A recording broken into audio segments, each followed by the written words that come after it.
Guys, so as I promised, I have to to record one video each day. So today I want to talk about my life. I want to thank God for the year of 2007, which was indeed a tough year for me and my family.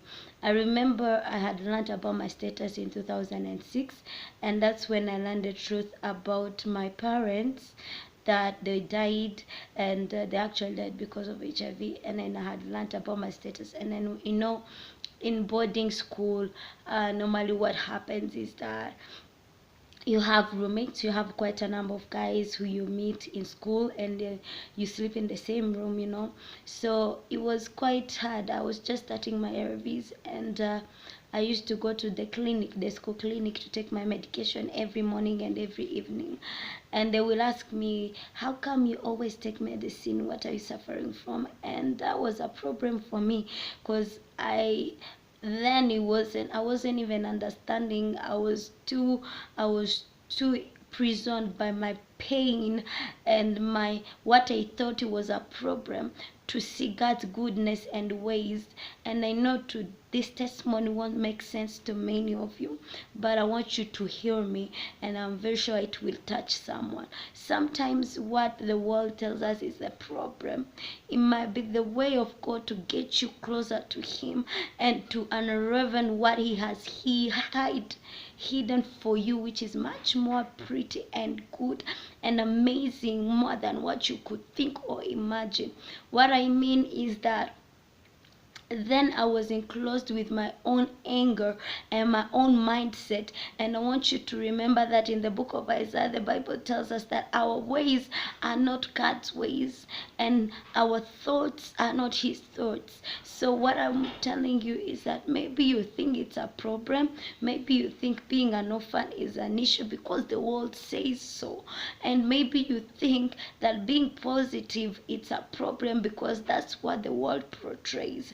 But I'm here to tell you it's a problem because you as a person have decided it to be a problem. Sometimes we let our pain cloud our judgment about God's goodness in our lives. I know some of you will throw this in my face and say, Melissa, you're mad. How do you think, where's God's goodness in you being positive?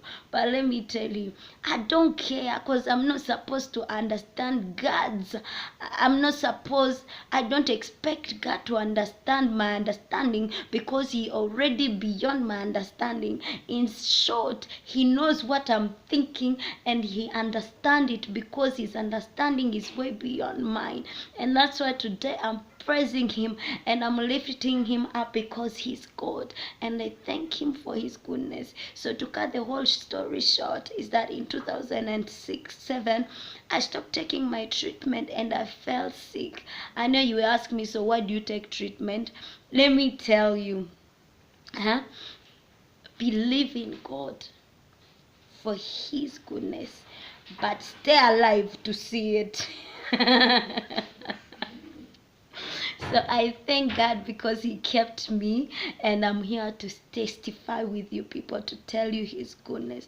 So I thank Him in that year. I know most of you, for some of you, go on my Facebook page. I think even on my Instagram, there's a picture where I put my before and after. So that's the picture when I was sick in that year. I was 13 years old, and I tell you, I was less than 30 kg. And from 42 to less than that, I was around 23, if it's not 27. I was dying, I tell you. But then today, I'm a giant. Full of God's greatness. So today I'm testifying, and I'm here to tell you, it does not matter how you perceive your situation. What only matters in your life, it's God's perception about what you're going through. And today I'm sharing my testimony to you, to tell you, you need to see God even in what you think that there is no God in it. That situation you're going through, God has given it to you so that maybe you go through someone else. Do you ever imagine what would happen if Esther was whining about being a slave in a strange nation? Do you ever ask yourself, if Joseph was in that prison and he was whining, do you ever ask yourself what would have happened? Let me tell you, it does not matter the situation or the condition or the status of your life, whether you're HIV positive or not, you are an orphan or not, God's purpose will prevail in your life.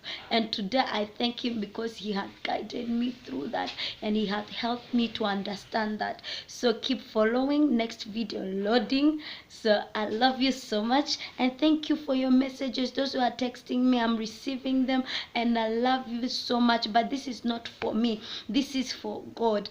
To God only be the glory, not to me, a human being. And of course, I can never stop talking about my spiritual parents. I love you, Dad and Mom, and I honor you. And thank you so much for guiding me. And thank you so much for showing me what unconditional love is. My love. So you're all invited in New Breed City Chapel, Kiambu Road, opposite Four Ways Junction. Don't miss. I see you there, my love, on Sunday.